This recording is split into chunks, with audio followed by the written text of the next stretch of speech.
جا رہی ہے، دین کے اعتبار سے دنیا تنزل میں جا رہی ہے. دین والوں کو سوچنا چاہیے کہ یہ وجہ کیا ہے، اس پر غور کرنا چاہیے ہر ایک کو، چاہے وہ متمم ہو، چاہے وہ مدرس ہو، چاہے وہ حافظ ہو، چاہے وہ قاری ہو، چاہے وہ داعی اللہ ہو، یا چاہے وہ بزرگی کا کام کرتا ہو. اس کو یہ سجھاؤ دینا چاہیے کہ ہمارے قوم دین کے اعتبار سے چھڑتی چلی جا رہی ہے، دنیا کے اعتبار سے ترقی ہے. دنیا والوں میں کیا خوبی ہے کہ وہ ترقی کر رہے ہیں، دین والوں میں کیا خرابی ہے کہ وہ تنزل کی طرف جا رہے ہیں.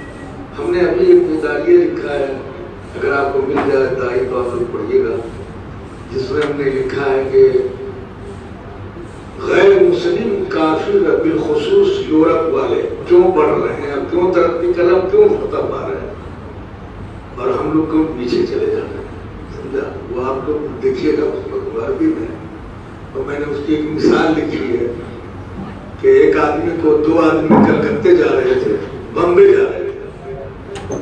ایک مسلمان تھا، ایک ہندو تھا. ہندو نے کوئی دعا نہیں پڑھی سفر کی، نہ نماز پڑھی صلاۃ الحاجہ کی. سوار ہو گیا وہ ٹرین پر جو بمبئی آتی ہے، وہ ممبئی پہنچ گیا.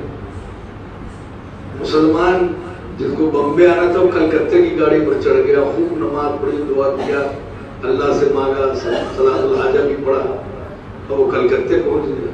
لوگوں نے جو زاہد بھی ہیں انہوں نے کہا دیکھیے اللہ کی ستائش ہے، مسلمان نے دعا کیا، نماز پڑھی، تب بھی وہ بیچارہ کلکتہ پہنچ گیا. آنا چاہتا تھا وہ کہاں؟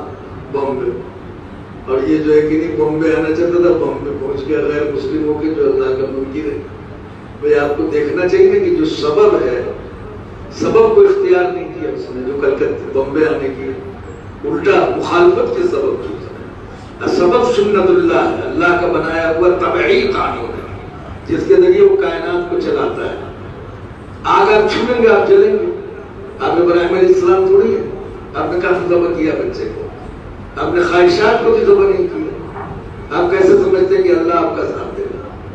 اسی طرح عراق اور افغانستان کی جنگ ہو رہی تھی. ایک دن میرے پاس بہت سے اساتذہ ہیں، کل میں آپ کہتے ہیں صدام فاسق و فاجر ہے، لیکن اب تو لوگ بہت دیکھ اتار رہے ہیں، اب بہت دعا کر رہے ہیں، سب صدام کی طرف ہو گئے.